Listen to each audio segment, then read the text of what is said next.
réseaux sociaux buzz. Bakpatou, Songi Songi, Kongosa, Koromoto, Legede. Venez. Venez vous informer en temps réel. Écoutez les critiques, les analyses avec Maman Buzz sur réseaux sociaux buzz. Ici, pas de critiques stériles, ni tête ni queue, pas de polémique. Maman réseau, Maman Buzz de tout le monde est là. Maman Buzz sur réseaux sociaux buzz. Et Lengue Zangali Passa. Le goût qui n'a pas de concurrent. C'est pratiquement l'histoire la plus effrayante depuis que je vous raconte l'histoire ici chez Réseaux Sociaux Buzz. Cette histoire s'est passée au Nigeria en 2017.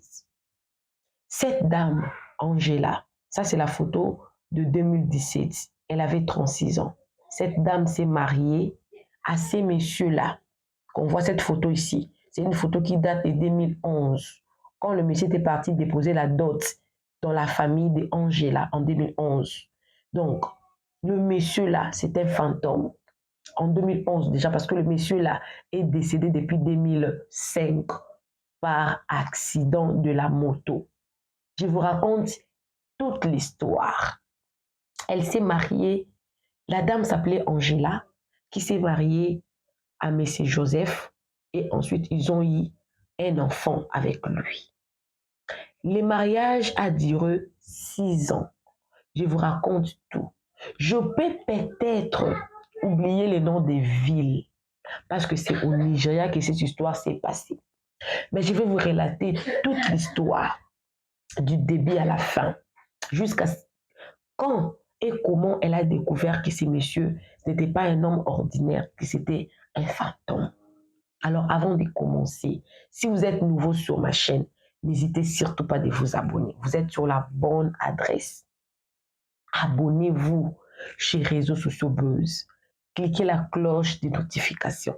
Aimez la vidéo, commentez et surtout partagez cette vidéo.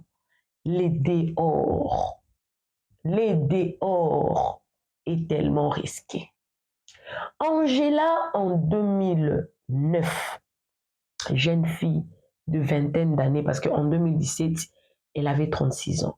Alors, calculez en 2009, elle avait quel âge? Elle n'avait pas eu la chance d'aller à l'école. Elle était analphabète, mais elle était commerçante. Elle faisait le commerce des oranges. Dans la ville où elle habitait, il n'y avait pas des oranges en grande quantité. Ce qui fait qu'elle quittait sa ville pour aller acheter des oranges dans une autre ville. Ça arrive aussi. Par exemple, chez moi, en République démocratique du Congo, il y a de ceux-là qui quittent la capitale pour aller dans des provinces, aux environs des provinces, pour aller acheter, par exemple, les oranges, les bananes, les tomates. Ça, c'est fait. Elle aussi, elle faisait ça. Elle était une grande commerçante des oranges. Elle ne vendait que des oranges. Jusqu'à ce qu'un jour, elle s'est décidée, en tout cas, de déménager définitivement dans la ville où elle partait acheter des oranges. Elle nageait dans le vingtaine, presque 30 ans. Dans le 28, voilà, 28 ans et tout. Elle était déjà assez majeure, assez mature pour quitter sa famille, pour aller s'installer dans la ville où elle avait la facilité de s'acheter des marchandises et bien revendre. Parce que faire ces voyages, là, des fois, les oranges, vous connaissez, non? Les oranges, ça peut pourrir et tout. Elle faisait beaucoup de pertes. Mais elle était très bonne à ça. Et puis, le commerce, là, ça évoluait vraiment très, très bien. Alors, elle s'approchait des trentaines. C'était des villages. Dans des villages, on connaît que le jeune fille se marie trop jeune, 15 ans, 16 ans, 17 ans. J'étais déjà dans le mariage, avait déjà des enfants. Et elle s'approchait vers ses trentaines. Elle n'avait toujours pas trouvé un homme. Jusqu'à ce qu'un jour, la dame avait acheté sa marchandise comme d'habitude. Elle a pris le transport et elle n'avait pas assez de l'argent pour se payer elle-même un transport et sa marchandise. Ils ont commencé à discuter avec le receveur. Pendant la discussion, il y avait un monsieur qui était assis devant, qui s'est dit que non, ne t'en fais pas, je vais payer ce qui manque pour toi, ne t'en fais pas, je vais payer. Et la dame a remercié ces messieurs. Le monsieur là n'était rien d'autre que monsieur Joseph les fantômes. On va le nommer comme ça, monsieur Joseph les fantômes. Alors, quand il a payé, le monsieur est parti jusqu'à la maison de la dame, il a déposé la dame et ils ont commencé à parler. Le monsieur a dit à la dame qu'il était avocat. Il avait fait les études de droit, qu'il était avocat et que dans la ville où il vient à peine également de déménager. Il venait dans la... Vous savez, au Nigeria, il y a, il y a ces divisions en deux en fait. Il y a le côté musulman et le côté chrétien, christianisme, si je ne me trompe pas. Le monsieur maintenant revenait du côté de musulmans, là où il y a des guerres, il y a des émeutes qui se font et tout. Le monsieur a dit à la dame que toute sa famille était décédée pendant ces émeutes-là et qu'il était le seul membre de sa famille qui était resté en vie. Voilà pourquoi il avait quitté ces côtés-là pour revenir vers ces côtés-ci, mais il avait fait les études de droit, il était avocat. Et il s'est côtoyé pendant quelques temps. Le monsieur a trouvé que la dame était vraiment, en tout cas, elle était bien et tout. Le monsieur a proposé à cette dame-là d'être dans une relation normale. Et pendant la relation, la dame est tombée enceinte de ce monsieur-là. Et le monsieur-là s'est décidé en tout cas d'épouser cette dame. La ville où ils étaient, c'était la ville où la dame aussi avait déménagé pour vendre ses oranges, pour bien vendre, parce que dans la ville où elle est née, elle a grandi, elle a trouvé que c'était assez loin de quitter sa ville, d'aller acheter. Elle a préféré se délocaliser pour rester dans la ville où elle achetait et vendait sur place. Voilà. Et quand la dame est tombée enceinte, le monsieur s'est décidé d'aller honorer sa femme dans le village. La photo là que vous êtes en train de voir là. La photo là. Tellement que la dame était enceinte, la famille avait demandé seulement le bien en nature. Ils n'avaient pas voulu prendre l'argent en espèces. Ils ont dit que comme la femme est enceinte, on ne peut pas prendre de l'argent en espèces. Tu peux donner de symboles, en fait que tu puisses prendre ta femme après que ta femme puisse donner naissance, que tu vas revenir pour nous payer l'argent en espèces. Le monsieur a dit qu'il n'y avait pas de problème. Quand ils se sont mariés, le monsieur a dit que non, je ne préfère pas qu'on reste également dans cette ville, changeons de ville. Parce que ça, c'est une petite ville. Et puis, j'étais venue ici seulement pour les affaires et tout. Et je suis avocat. J'aimerais qu'on aille dans une autre ville. Mais la ville, là, ce n'était pas Abuja. Je sais pourquoi je dis ça, parce qu'il y a une histoire en créant ça. Quand ils ont déménagé, ils ont trouvé une maison et la dame continue toujours avec son commerce. Cette fois-ci, elle avait changé un peu de business. Elle était devenue, elle a fait un restaurant, elle était bien installée. Le monsieur aussi, il avait de l'argent, pas beaucoup d'argent, mais il prévoyait tout à ce qui, donc tout. Ils vivaient ensemble, mais qu'est-ce que la dame avait constaté? Que le monsieur était trop calme. Il était trop calme. Il pouvait rester toute une journée avec elle à la maison sans qu'il puisse prononcer 2, 3, 4, 5 phrases. Il était trop calme, trop observateur et il aimait vraiment rester des fois tout seul. Et quand sa femme lui posait la question, pourquoi est-ce que tu restes trop calme? Pourquoi tu es tellement isolé? Il dit que je pense à ma famille qui est décédée pendant les émeutes. Voilà pourquoi j'ai décidé de devenir avocat pour enfin que la justice soit faite pour ma famille. Et la femme comprenait toujours parce que c'est pas facile de perdre toute une famille et de rester la seule personne vivante. Ça fait trop mal. Ça se passe au Congo, Ça se passe au Congo. Au Congo, précisément à l'est, là-bas, il y a des gens qu'on peut venir, qu'on tue, qu'on viole. On demande à l'enfant de Mougouli sa mère, on demande au papa de Mougouli sa fille, ainsi de suite. Il y a des sabotages qui se font là-bas en République démocratique du Congo. Donc moi, je comprends. Et la dame n'avait pas fait des études comme son mari, mais elle avait un cœur de femme qui comprenait. Et la dame dit, ok, ça va aller, ça va aller. Ça va aller. La deuxième des choses que la dame avait constatées, c'était également pendant la nuit. Le monsieur parlait tout seul. Et quand la dame le réveillait, il disait ok non, j'ai fait un cauchemar. Peut-être le cauchemar s'est dit à ce qu'il a vu pendant la guerre. Pendant tout ce qui s'est passé des émeutes, là, tout ce qu'il a vu, ça reste, ce sont des traumatismes qui restaient. La dame comprenait toujours. C'était vraiment une très bonne femme. Elle comprenait toutes les réactions de son mari. En tout cas, elle comprenait. Et elle vivait, jusqu'à ce que son fils ait tourné 5 ans, avait totalisé 5 ans. Son fils devrait aller à l'école normalement. Normalement, d'ailleurs, en 4 ans déjà, mais d'autres personnes préfèrent faire entrer leurs enfants à l'école à 5 ans. Le monsieur a refusé qu'il puisse que la dame puisse inscrire son enfant à l'école. Il dit que non, attends seulement qu'il totalise 6 ans, on va déménager, on va aller à Abuja. Ça, c'était une grande ville, il y a des meilleures écoles là-bas. Comme ça, à 6 ans, au lieu de commencer la maternelle, l'enfant va commencer directement en première année. Et c'est pendant ces 5 ans-là, son fils venait souvent auprès de sa mère pour dire que quand je dors, je me vois dans une réunion avec papa et d'autres personnes qu'on n'a jamais vues ici. Je reviens un peu en arrière, vous allez vous poser des questions. Comment est-ce que le monsieur est parvenu à épouser cette dame-là sans sa famille? La dame dit, le monsieur était accompagné de 2 personnes, une femme et un homme qu'elle n'a plus jamais revu. Plus jamais. Quand la dame posait la question au monsieur, mais ces amis-là, parce que le monsieur avait dit que toute ma famille est décédée pendant la guerre. Mais quand la femme posait la question à ces messieurs-là, mais ces amis-là qui étaient venus t'accompagner le jour où tu étais venu remettre ma dot à la famille, pourquoi elles ne viennent jamais nous voir? Pourquoi on n'a jamais reçu de la visite, même quand j'avais accouché, même dans la vie normale comme ça?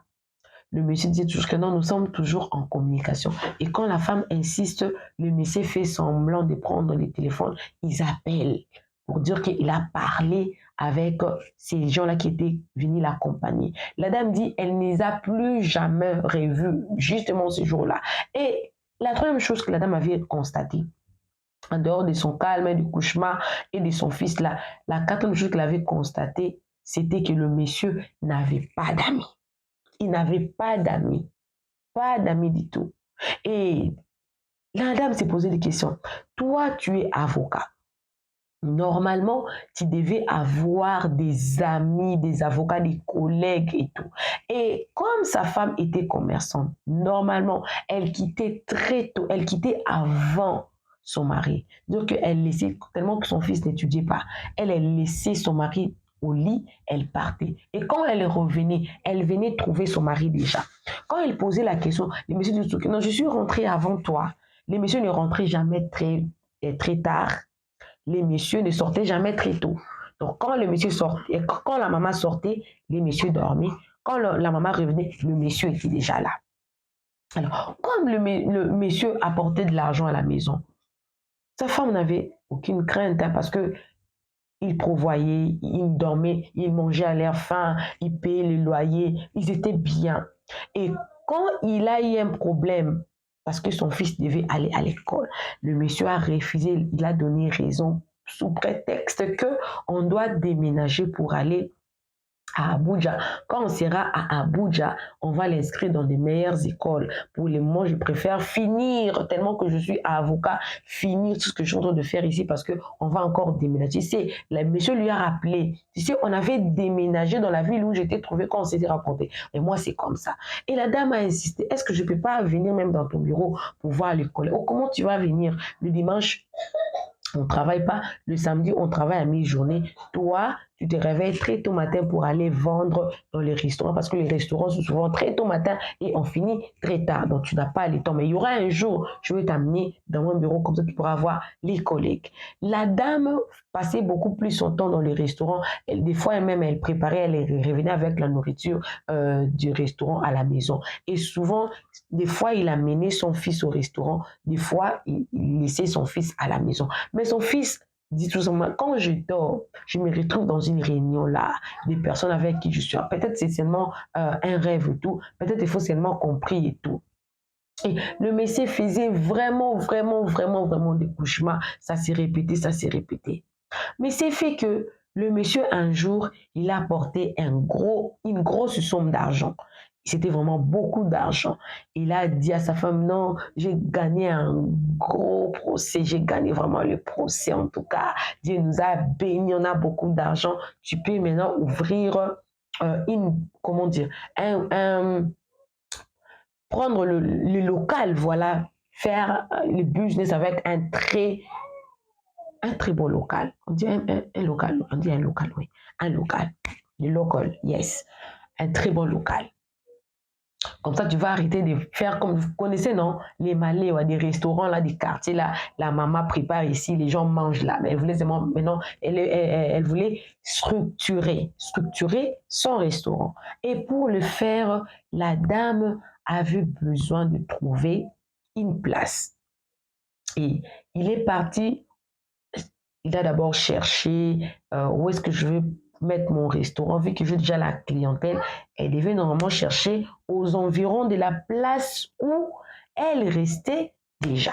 Et quelqu'un l'a fait rencontrer avec ces messieurs, il s'appelle Monsieur Ousmane. Monsieur Ousmane, quand il a vu la dame, il a dit, ok, tu as vu, j'ai mon business, je donne déjà en location certains de mes locales et tout, mais je vais, comme tu m'as dit que tu es marié, je vais voir ton mari, parler avec ton mari, être sûr que vous serez capable de payer mon loyer sans problème, sans complaining, sans rien, sans des doutes et tout, comme tu m'as dit que ton mari était avocat. La dame, elle n'avait aucune idée, aucune, que mon mari peut être un fantôme, non, sa famille est décédée. Ça arrive. Au Congo aussi, c'est comme ça. Il y a des hommes, il y a des enfants qui ont grandi dans des orphelinats parce que leurs parents ont été tués pendant des guerres. Et pendant ces guerres-là, tellement qu'il y a des déplacements, des familles se perdent. Des fois, c'est très compliqué de retrouver des familles. Donc, cette histoire, ça tient debout. Ça tient debout. Parce que moi-même au Congo, là, on voit, ça tient debout. L'attitude de l'homme aussi, le psychologue me dira que ça tient debout. Yes. Mais la femme n'avait aucune idée.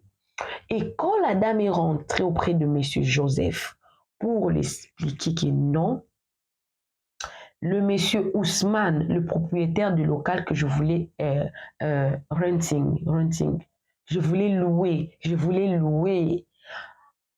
veut te voir. Il a dit qu'il veut être sûr qu'il donne son local à une personne sérieuse, tellement que je lui ai dit que je t'ai marié à un avocat sérieux et tout. Il voulait vous voir et vraiment faire connaissance avec vous. Et le monsieur a dit, ok, il n'y a pas de problème, je vais me préparer pour aller lui voir. Il s'est passé 2 semaines. Le monsieur n'en parlait même pas. Mais il a remis l'argent à la dame. Il a remis l'argent à la dame. Quand la femme a insisté, elle a dit, mais il a déjà l'argent. Je me suis dit, non. Le monsieur veut savoir là où j'habite, les membres de ma famille, au cas où, in case. C'est pas que non, il veut seulement voir. Tellement que la dame aussi, elle voulait avoir son local pour s'installer. Le monsieur là aussi, il y avait beaucoup de clients. Il avait aussi apprécié cette dame ici. Le monsieur Ousmane a dit, ok, tellement que ton mari n'a pas le temps, parce que la dame disait toujours à monsieur Ousmane, non, mon mari n'a pas le temps, c'est un homme très occupé, c'est un avocat, vous savez, avec le dossier et tout, et voilà. Donc, il n'a pas le temps.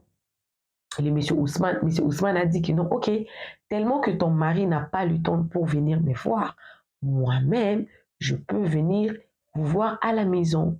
Et la dame n'avait pas trouvé ça vraiment important pour informer à son mari que monsieur Ousmane devait venir à la maison, tellement que monsieur Joseph n'avait pas le temps, le mari de la dame, il n'avait pas le temps d'aller voir monsieur Ousmane. Voilà. Et monsieur Ousmane avait son petit, qui s'appelait Bobo. Son petit là, c'est comme son petit de confiance, celui-là. Son petit de confiance. Yes, il pouvait confier des affaires, il pouvait l'envoyer, il pouvait aller récupérer l'argent comme tout un boss. Ils ont toujours personne de confiance qui mettent de côté. Mais ces bobos étaient comme ça. C'était vraiment quelqu'un de confiance là que monsieur Ousmane faisait confiance et tout. Et tellement que le monsieur là avait confiance à monsieur Bobo, il dit ok, je vais aller visiter le mari de maman Angèle qui veut louer ses locales ici. J'aimerais que tu m'accompagnes à la maison. Ils ont fait un programme, c'était bien fait le programme et tout. Le jour arrivé pour aller voir la dame là, M. Ousmane et M. Bobo se sont préparés. Et quand ils sont arrivés à la maison, la dame n'avait pas informé à son mari. Quand ils sont arrivés devant la porte et tout, la dame a dit, ah, je n'avais pas dit à mon mari que vous serez là. Attendez, je vais aller l'informer. La dame est partie. Elle a dit, ah, monsieur Ousmane est venu te voir tellement que toi, tu n'as pas le temps d'aller le voir. Moi, je vais les locales. Il est venu te voir avec un ami. En entrant seulement, le monsieur Bobo a crié. Hey! Il a chancellé comme ça. Et puis, la dame a demandé, oh, pourquoi tu as chancellé comme ça? Il y a un problème. Oh non, non, non, non, il n'y a pas de problème. Je vais juste lancer un appel. Un appel, comme ça je reviens. L'histoire en 2017. Je rappelle que la dame était mariée en 2011. Je vous ai montré même les photos. Monsieur Bobo est sorti dehors. Il a appelé des personnes qui ont connu l'histoire de ces messieurs qui étaient décédés par accident en 2005 par moto, par accident. Oui, le monsieur, toute sa famille était décédée, mais le monsieur également était décédé par lui-même par accident de la moto en 2005. Si vous calculez 2005-2006, ça faisait 12 ans passés depuis que le monsieur était décédé. Il a appelé.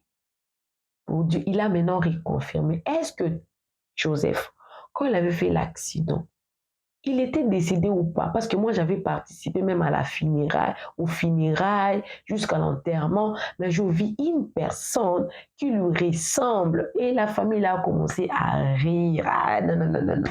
Ça ne peut pas être lui. Lui, il est décédé. On a déjà enterré. Ça fait longtemps. Ah, non, non, non. Peut-être que ce sont des ressemblances seulement. Ils se ressemblent seulement. Ah, et puis M. Bobo a dit, ah, peut-être ils se ressemblent seulement. Et quand M. Bobo est entré, M. Joseph maintenant s'est excusé. Il a appelé son fils. Il a dit, en tout cas, il n'a pas donné le nom de son fils. Mon fils, viens. Je vais faire quelque chose avec lui dans la chambre et puis je vous reviens. Il est entré dans la chambre. La dame a commencé à converser avec le visiteur. Ils ont remarqué que 10, 15, 20 minutes, M. Joseph ne sortait toujours pas de la chambre. Et la dame curieuse, le visiteur, lui avec beaucoup de questions, oh, où est Joseph depuis qu'il était parti dans la chambre avec ton fils? Oh, laissez-moi, ah, excusez-moi, il aime souvent rester isolé, je vais l'appeler. La dame est entrée dans la chambre, il n'y avait personne. Il n'y avait personne. La maison n'était pas une grande maison. Les maisons africaines là, c'est souvent 2 chambres, salon, on a une seule porte d'entrée. Si les messieurs étaient sortis, ils ne pouvaient que sortir par la porte. La chambre avait la fenêtre qui avait de barres de fer, la protection, pour éviter qu'il y ait des voleurs. Donc, le monsieur avait disparu. La dame a paniqué. Mais c'est Bobo a pris cette dame-là et l'a fait asseoir. Tu sais pourquoi est-ce que j'ai chancellé quand je suis entrée dans la maison et je suis partie prendre l'appel dehors? Regarde, monsieur Joseph est décédé en 2005 par accident de la moto. Je les connais parce qu'on a habité dans un même quartier, dans telle ville à l'époque. Et j'avais participé à l'enterrement. Oui, ses parents étaient déjà décédés il y a longtemps, mais il vivait auprès de ses oncles et c'est là où il avait fait un accident. Il était décédé. Et la dame, toutes les images, tout ce qu'elle avait constaté par rapport à ces messieurs-là, le revenait. Elle a commencé à pleurer. Elle avait peur. Elle n'est plus rentrée dans la maison parce qu'il y avait nulle part ailleurs qu'on avait retrouvé ces messieurs-là et son fils qui avait disparu. Et la dame a appelé sa famille pour leur dire que je viens avec M. Bobo et M. Ousmane parce qu'elle ne pouvait pas expliquer qu'elle soit mariée avec un fantôme. Elle est rentrée jusque dans sa ville, dans son village là-bas. Elle a expliqué le problème. Pourquoi ne pas te croire? Parce que le monsieur et son fils avaient disparu et qu'il y avait un témoin qui connaissait le monsieur, qui avait participé aux funérailles et à l'enterrement. Donc, il n'y avait aucune raison pour ne pas croire à cette histoire. Il n'y a aucune raison. Et la famille avait cherché un prêtre qui a commencé à faire la délivrance à la dame.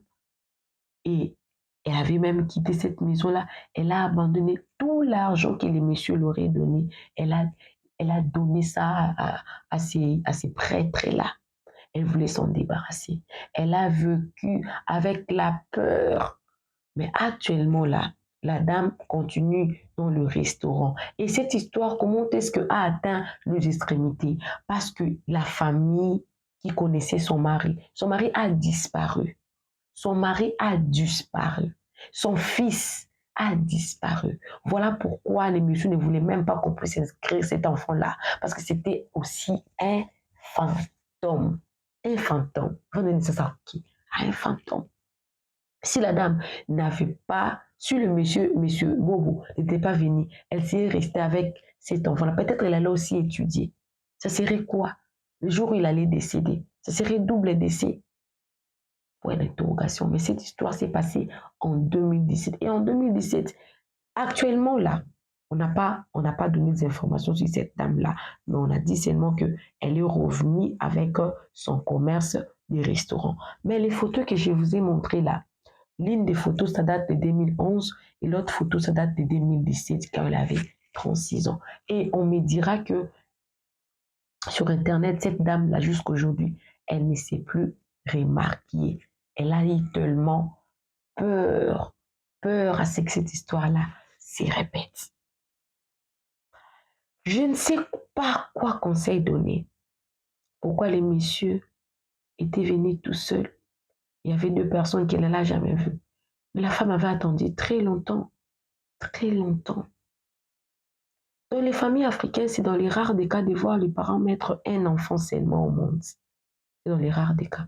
Mais quand on est en vie, quand on vit comme ça, nous devons au moins connaître des personnes, des amis, des proches. Et surtout que le monsieur avait fait les études de droit. C'est très compliqué. La femme, c'est comme si elle était hypnotisée, aveuglée par l'amour.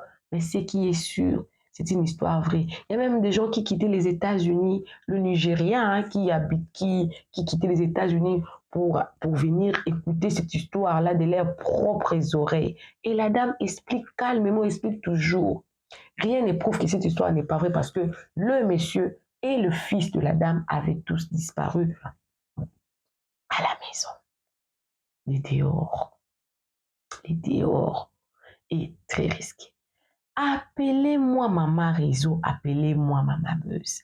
Si vous voulez m'envoyer vos histoires, n'hésitez pas, écrivez-moi dans ces numéros. Envoyez-moi même des photos comme j'ai fait aujourd'hui. Écrivez-moi, sentez-vous très à l'aise. Ces histoires édifient plusieurs personnes.